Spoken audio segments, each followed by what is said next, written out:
Bueno, como lo habíamos anunciado, estamos con Conrado Hughes, contador, exdirector de la Oficina de Planeamiento y Presupuesto, un hombre, además, activo militante de las redes sociales. Sí, de las redes sociales sí, pero Sobre en particular todo de Twitter, del ¿no? Facebook para mí es una instancia del contacto de familia. Sí, ¿pero tenés Facebook? Tengo y allí en Facebook tengo las fotos de mis nietos y, sí, es otro, y otro paseos, y los paseos, y a veces que viajo mando cosas, pero digamos ¿Son tribus distintas? Son tribus distintas. ¿Sí? Ahí tengo 400 y la mitad o más de la mitad son parientes. Nosotros somos una familia enorme. En cambio, en Twitter estoy fascinado. Ya estoy llegando a 4.300 seguidores y muy fieles y que responden y retuitean, y otros discuten y pelean. Y después hay una legión que no me sigue, pero me relaja toda vez que reciben algunos tweets provocativos que me gusta enviar a las redes. Me parece una maravilla. ¿Para qué usas vos el Twitter?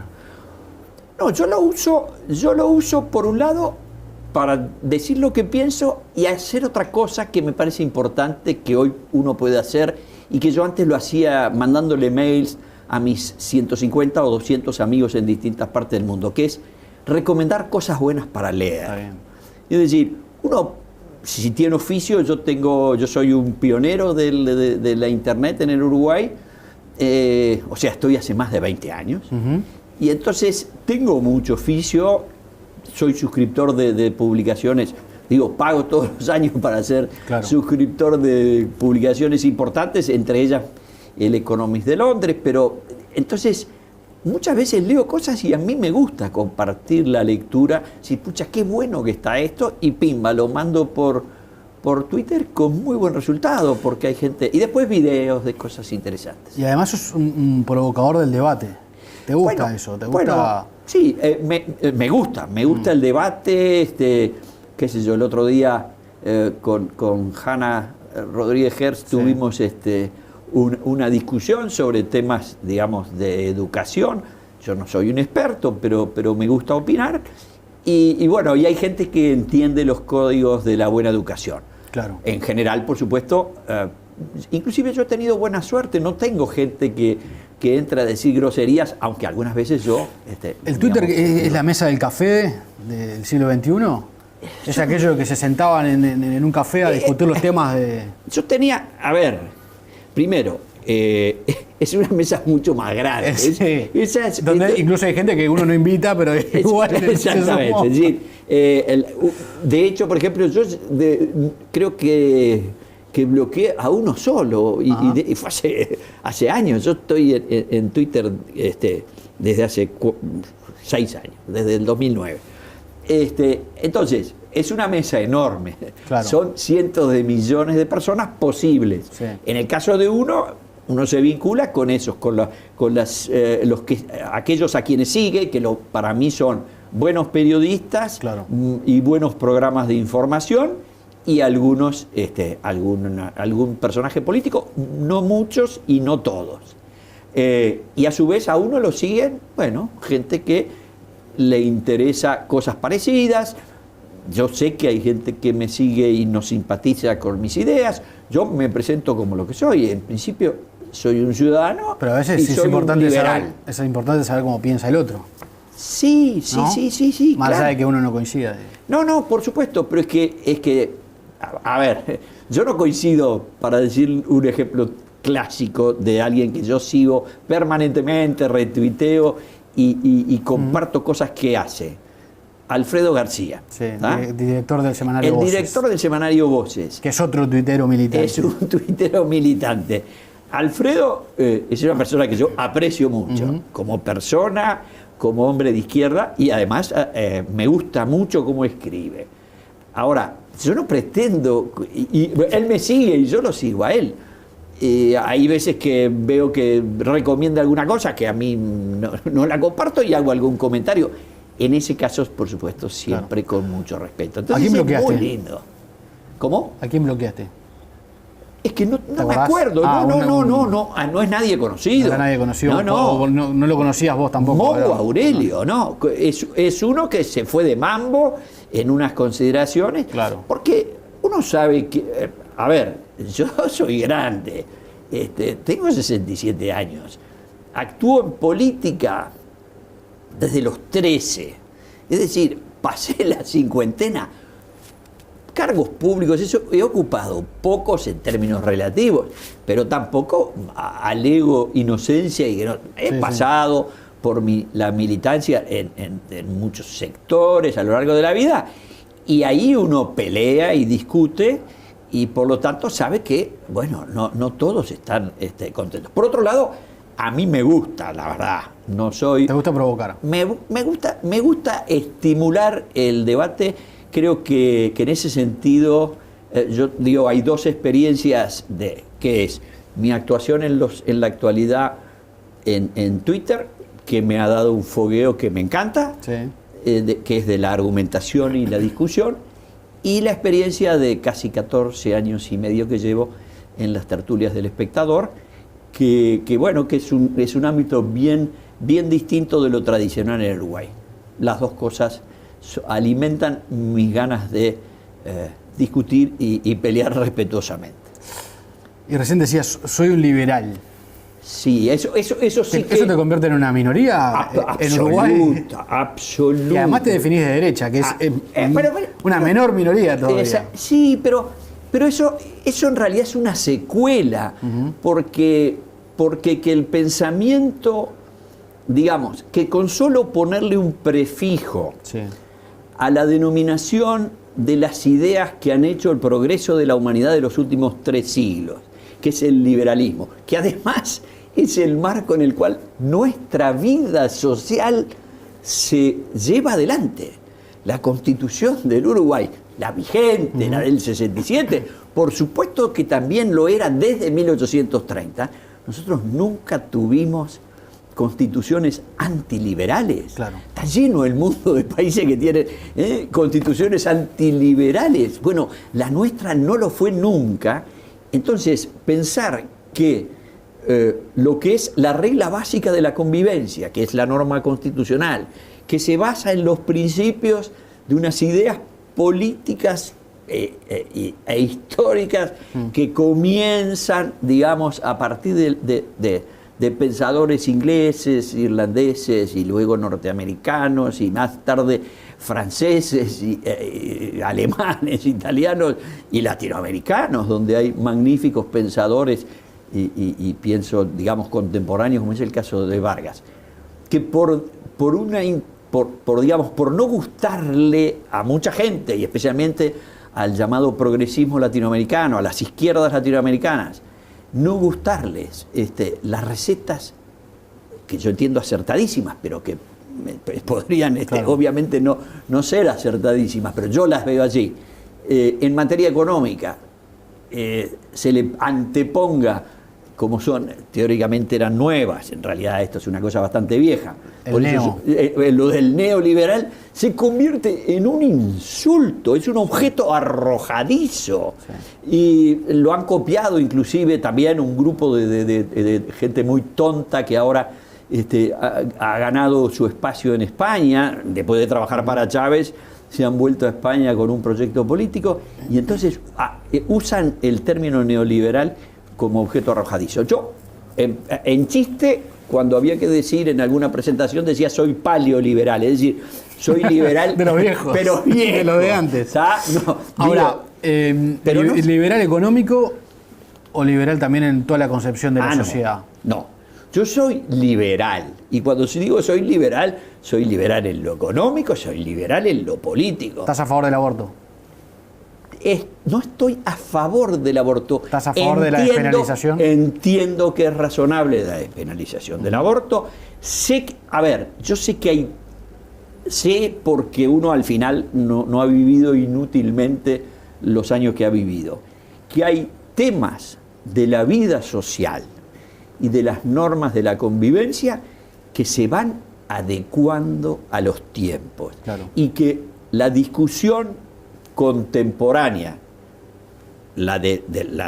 esta primer mitad del siglo XXI, va a tener en todas las sociedades civilizadas y democráticas 3 o 4 temas que van a estar en la discusión y que no estaban o que se veían de otra manera por antes. ejemplo, Uno fue, sin duda, el tema de las, digamos, interrupciones voluntarias del embarazo. Otro tema es la eutanasia. Sí. Los momentos finales de los seres humanos. El progreso extraordinario de la medicina y de las condiciones de vida a través también de la buena, digamos, educación en alimentación, hábitos, etcétera, se transforman en un problema para el individuo. Se empiezan a transformar en un doble problema. Claro. Un problema para el individuo que, haciendo una vida razonablemente sana y todo, llega a edades que ni soñábamos. Sí, sí. Algunos autores ya están diciendo que digamos, mis nietos en realidad van a tener una esperanza de vida, y yo tengo, digamos, por ahora 4, viene otro en camino, que van a tener 110 o 120 años. El asunto es que todavía no sabemos bien si todos van a ser de la misma calidad. Claro. Ojalá que así sea. Hay muchos o si la elementos ciencia para va a hacer permitir optimismo. 15 o 20 años de manera... Pero también sabemos, claro, que hay algunas, digamos, circunstancias en las cuales los seres humanos perdemos una porción considerabilísima de nuestras aptitudes físicas y psíquicas. Claro. Y generamos una dependencia con relación a nuestras familias, nuestros hijos, nuestros nietos o nuestros bisnietos, algunos de los cuales realmente se les hace cuesta arriba enfrentar esos procesos, y la sociedad por el momento no tiene soluciones definitivas. Entonces vamos a trabajar de ese tema. Y los otros temas tienen que ver también con temas como el medio ambiente, es decir, en esas cosas. Ahora, soy liberal, y como soy liberal, soy lo menos partidario de que los procesos sean por vías de restricciones y prohibiciones, sino por vía del debate y los consensos y los arreglos sociales. En materia económica, ¿hay liberales en serio? Porque uno ve, leyendo el diario, a los liberales, o a los supuestos liberales, No. y a los empresarios, por ejemplo, liberales, o supuestos liberales, que no les gusta la competencia, que no les gusta que le instalen... No, eso no son liberales. Que no le gusta que le instalen una zona franca No. a 20 cuadras, o a un shopping a 20... Uno dice, el dueño de un shopping o el dueño de una zona franca, si no le gusta la competencia, ¿a qué nos estamos dedicando? No, eso en realidad, eso es una licencia poética, eso es una licencia poética. Pero entonces, ¿quién es liberal entonces? Porque si el dueño del shopping no es liberal, no sé quién es liberal. No. Digo, yo no estoy diciendo nada de los dueños del shopping. Digo por poner un ejemplo. Perdón, digo, los shoppings no es un buen ejemplo, porque los shoppings han sido objeto de la persecución precisamente por los sectores de la competencia más pequeños. El tema en el Uruguay ahora se discute menos, pero tuvimos una temporada hace unos 10, 12 años que lo que se llamó el tema de las pequeñas superficies. Yo digo, ahora en el Uruguay la protección arancelaria ya se discute muy poco. Felizmente eso fue un proceso que fue ganando espacio. Sí. Alguna vez decía algún sociólogo, politólogo, analizando lo que había pasado en el Uruguay de los 90, y decía, las ideas liberales en general en materia económica ganaron la batalla económica y la batalla ideológica, pero perdieron la batalla política. ¿Y a qué se refería en este sentido? Hoy, estamos en el tercer gobierno del Frente Amplio.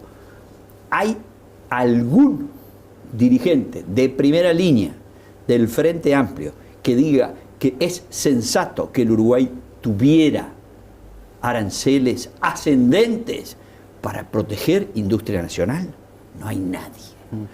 hay dirigentes de la izquierda que digan que los hay, y ahí son menos, pero los hay, que la sensatez en políticas macroeconómicas y las condiciones de tener políticas macroeconómicas serias que permitan tener la inflación bajo control es insensato? Yo discutí, siendo director de planeamiento, el año 90, con quien fue senador y diputado por muchos años de la vertiente artiguista y luego terminó en el MPP, el economista Curiel,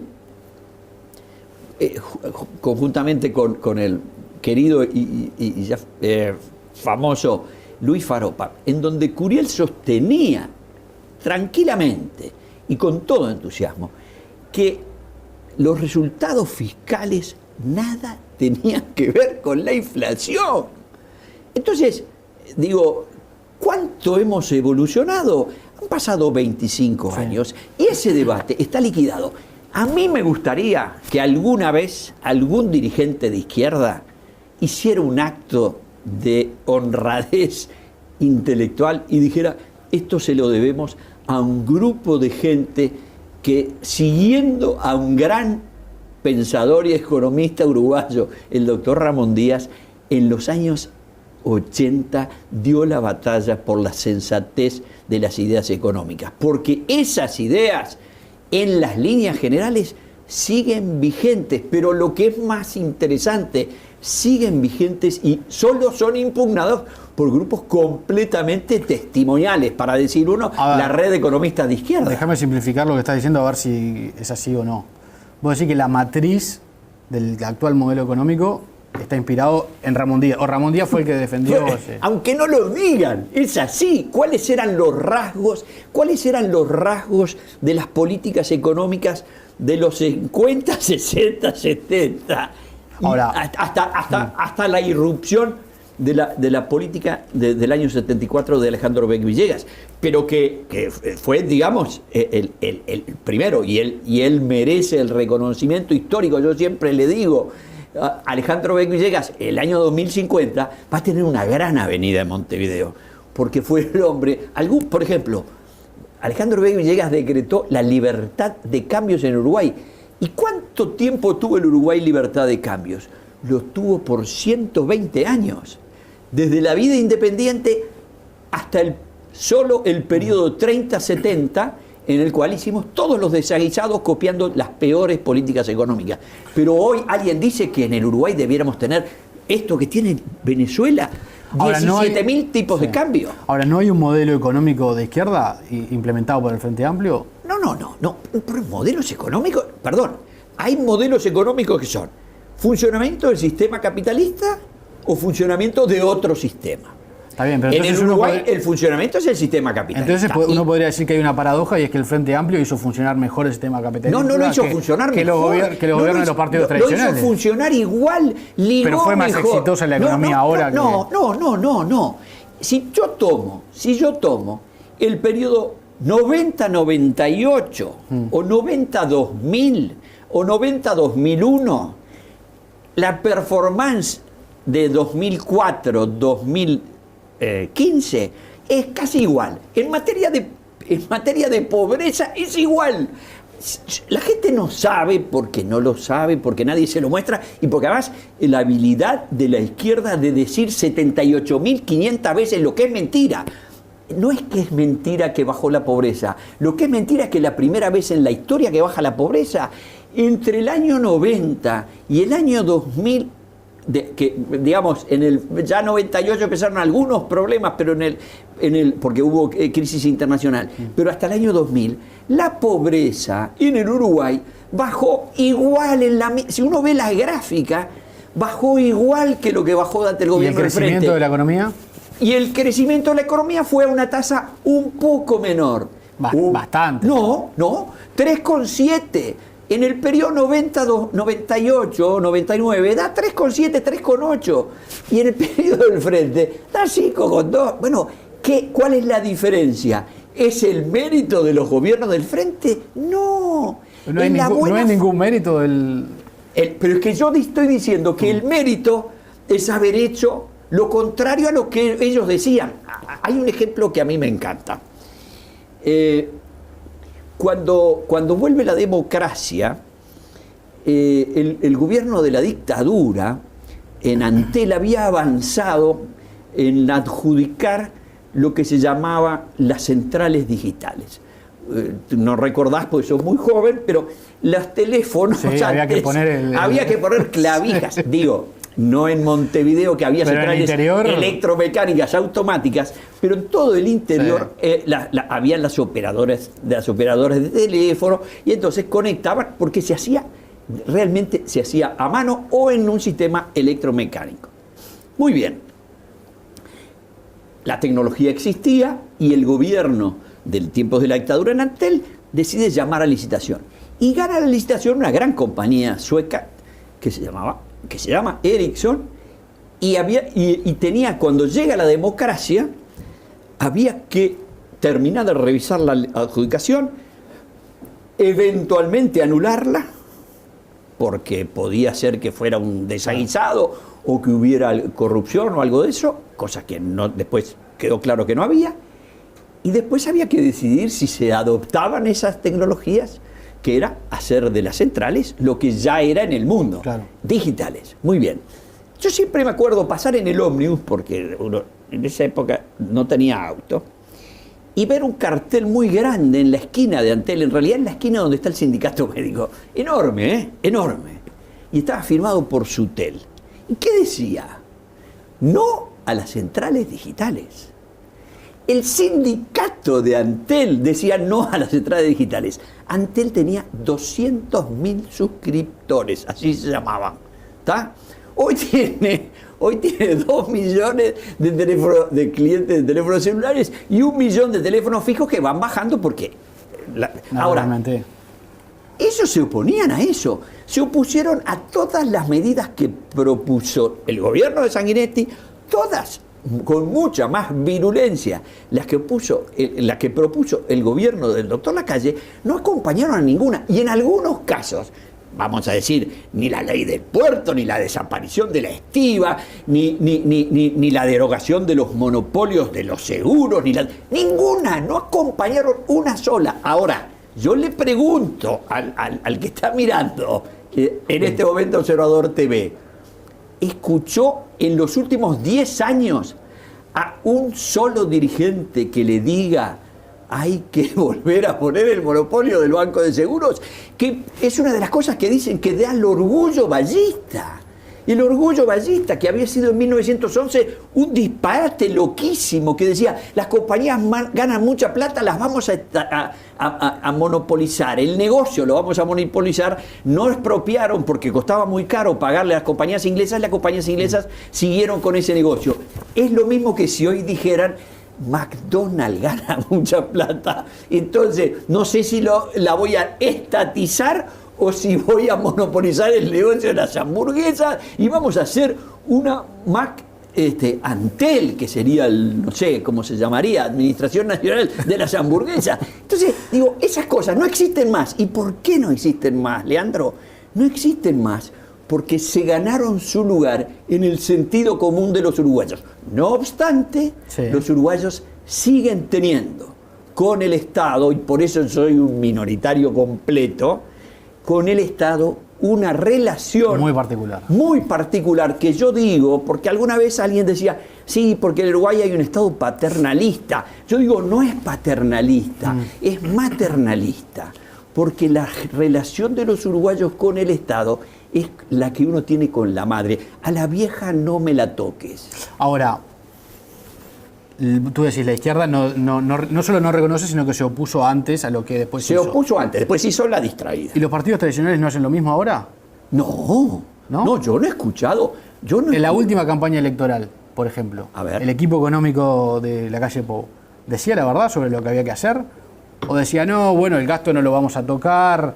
En realidad hay que disminuir el déficit, pero no vamos a... No, digo, yo no me meto en la estrategia de las cosas que... del grado de las cosas que se dicen. Pero la estrategia política no es eso también. No es decir toda la bueno, verdad.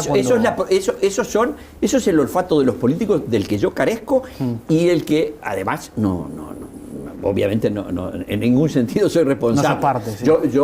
Yo soy partidario de decir, disolvamos, deroguemos el monopolio de ANCAP y en 3 años no existe. Porque con monopolio... Pero nadie lo dice eso en campaña. No, nadie lo dice. Incluso los que piensan que debería ser así, como piensas tú. Pero perdón, yo lo digo porque, digamos, solo con una temporada más de gestión de este directorio y del que presidió Raúl Sendic, pueden hacer desaparecer a ANCAP con toda tranquilidad, manteniendo el monopolio. Ni que digo que yo siempre fui director de ANCAP y el primer día que asumí dije, yo soy partidario de la derogación del monopolio. Estoy en contra de los monopolios. También estoy en contra de los monopolios de las telecomunicaciones y por eso fui a defenderlo al Parlamento y se hicieron normas que después los ciudadanos, con el Frente Amplio, con el apoyo del Foro Ballista de la época, lo derogó por 70-30 y todo bien y ha seguido el mundo así. Ahora, digamos, los partidos tradicionales, yo no escuché a ningún dirigente decir tenemos que subirle el sueldo. Perdón, no escuché a nadie decir que está bárbaro lo que hizo Mujica, que recibió de Tabaré Vázquez, porque Tabaré Vázquez recibió de Jorge Valle 230.000 empleados públicos. Sí. 230.000. Y Vázquez, que tenía esa prudencia que le da su condición de galeno, igual no resistió las presiones y enchufó 20.000 empleados. Sí. O sea, ahora, creció casi un 10%. ¿Tú crees que hay que achicar el gasto? Yo creo que hay que achicar el gasto. ¿Y crees que los economistas que asesoran a la calle Pou piensan que hay que achicar el gasto? Yo creo que sí. Bueno, pero ninguno lo dijo en la campaña electoral. Si uno le preguntaba, decían que de ninguna manera. Pero digo, es que... Es decir, no es la misma reacción que tuvo la izquierda, es decir... No.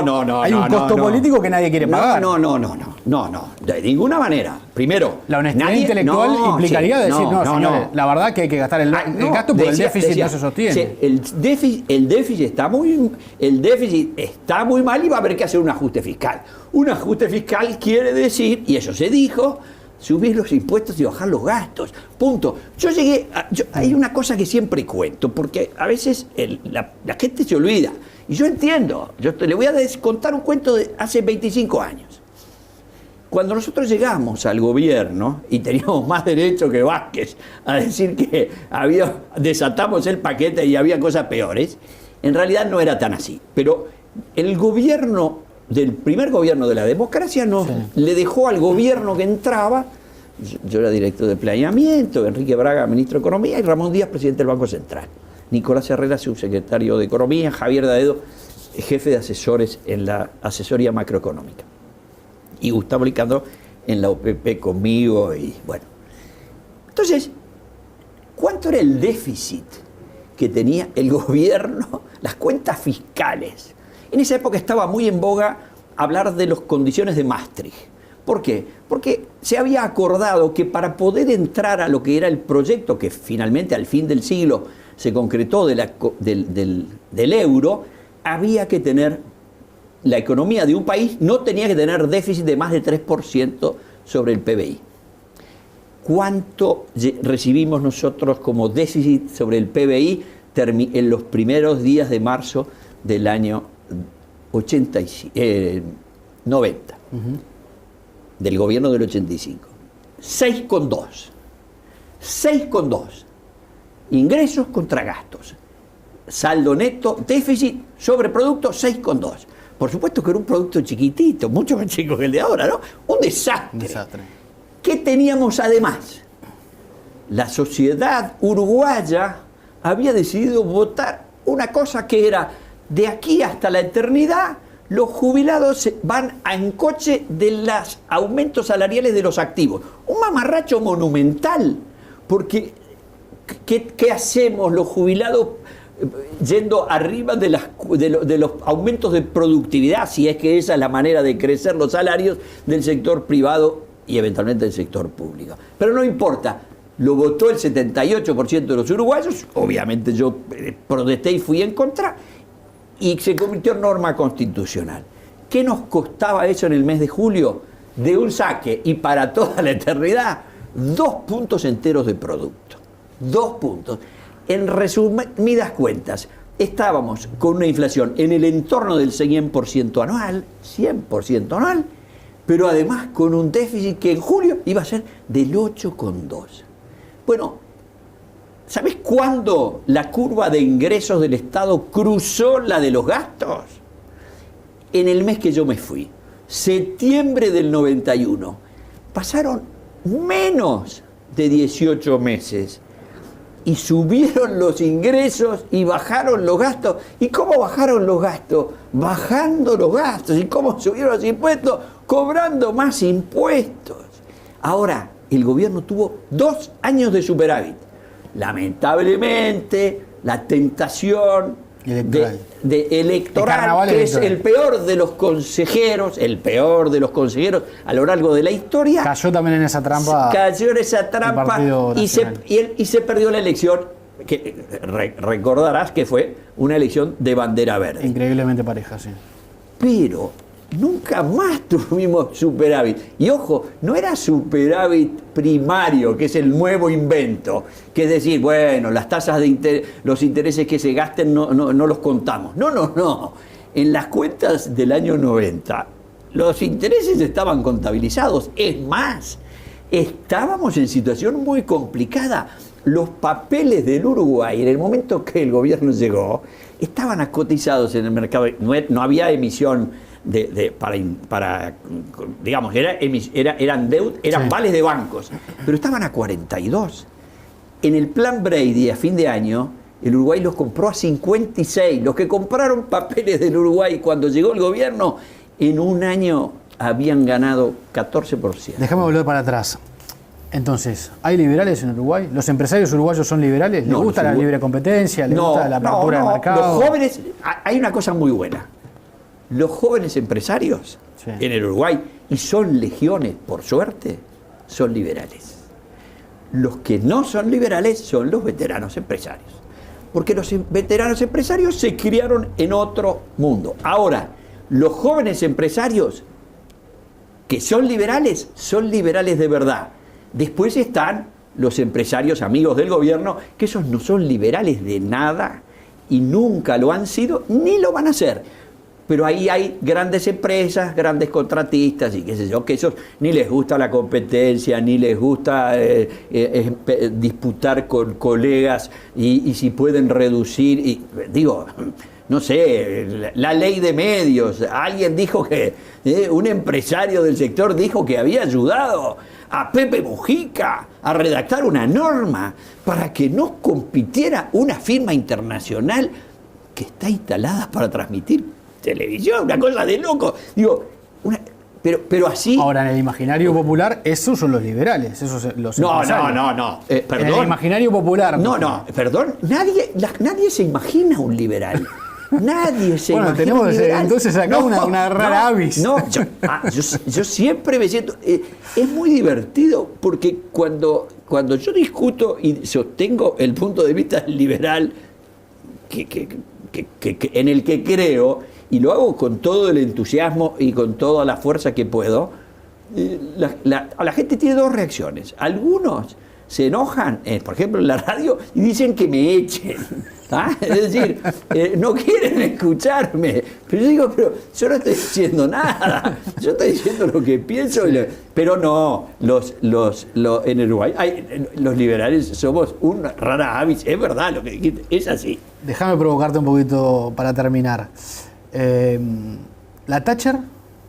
La Thatcher es la política más extraordinaria del siglo. Es mejor. El otro día tuve una discusión en Twitter porque un viejo amigo y exdiputado me dijo, no consideraste a Winston Churchill. Y yo voy a decir lo que pasa, me parece. Es decir, cuando yo analizo el siglo XX, yo analizo el siglo XX que yo viví. Sí. Es decir, yo nací en el año 47. Yo, de Winston Churchill, que lo tengo en una de las estanterías de una de mis bibliotecas en el escritorio, lo tengo bajo la forma de una pequeña... lo tengo bajo la forma de una pequeña cerámica inglesa que son de muy buena calidad y que lo compré y tiene su pucho y qué sé yo, y está con uniforme militar. Pero no lo viví como político. En cambio, en tanto cuanto me interesa la política desde niño y sigo y leo los diarios desde que tengo 6 años, Margaret Thatcher es una cosa extraordinaria. Y hay una historia bien buena. Margaret Thatcher fue ministra de Educación antes de ser primera ministra. Y una vieja amiga mía, joven amiga mía, funcionaria diplomática británica, con quien tuve la suerte de visitar las Islas Falkland hace 2 o 3 años, una noche estábamos cenando con los otros que eran periodistas, 2 de ellos trabajan en esta casa, y me dice, yo hice un elogio de Margaret Thatcher, ella me dijo, con eso no sabés los recuerdos de infancia que me trae la señora mucho más joven. Dice, mi papá, nosotros somos galeses, me dice, y mi papá, galés y laborista, detestaba, en ningún lugar del Reino Unido se detestaba más a la señora Thatcher que en Gales. ¿Por qué? Porque Gales era la tierra de la minería, pero era la minería del siglo XVIII y XIX, que la señora Thatcher lo que dijo es, voy a dar la batalla contra este sindicato que pretende... Y fue su gran contendor político, ¿no? Y claro, el sindicato minero. El sindicato minero le hizo la vida imposible, pero dice, ¿qué decía mi papá todas las mañanas cuando rezongaba Thatcher? Mi hija, tómate el vaso de leche porque en la escuela no te lo van a dar, porque lo sacó la señora Thatcher, ¿no? De modo que efectivamente fue... No era muy popular la señora.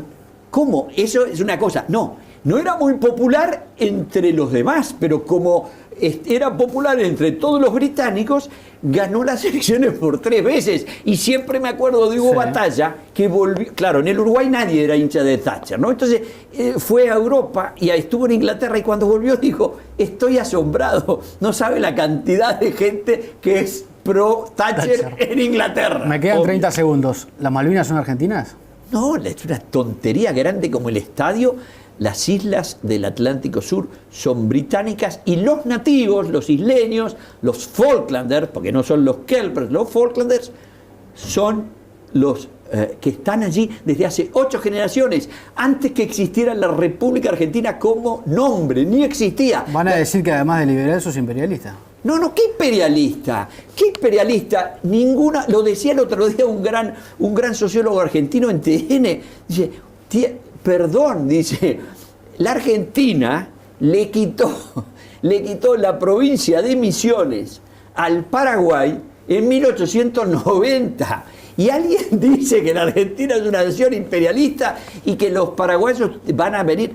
Por favor, es una cosa ridícula. Están discutiendo de, obviamente, tonterías y han engañado, pero la Argentina es una historia que me entristece mucho porque tengo, por supuesto, mucha sangre de patriotas y de gente porque soy de familia muy vieja, de gente de Buenos Aires, de Córdoba y de Mendoza. La Argentina ha habido españoles desde el 1500.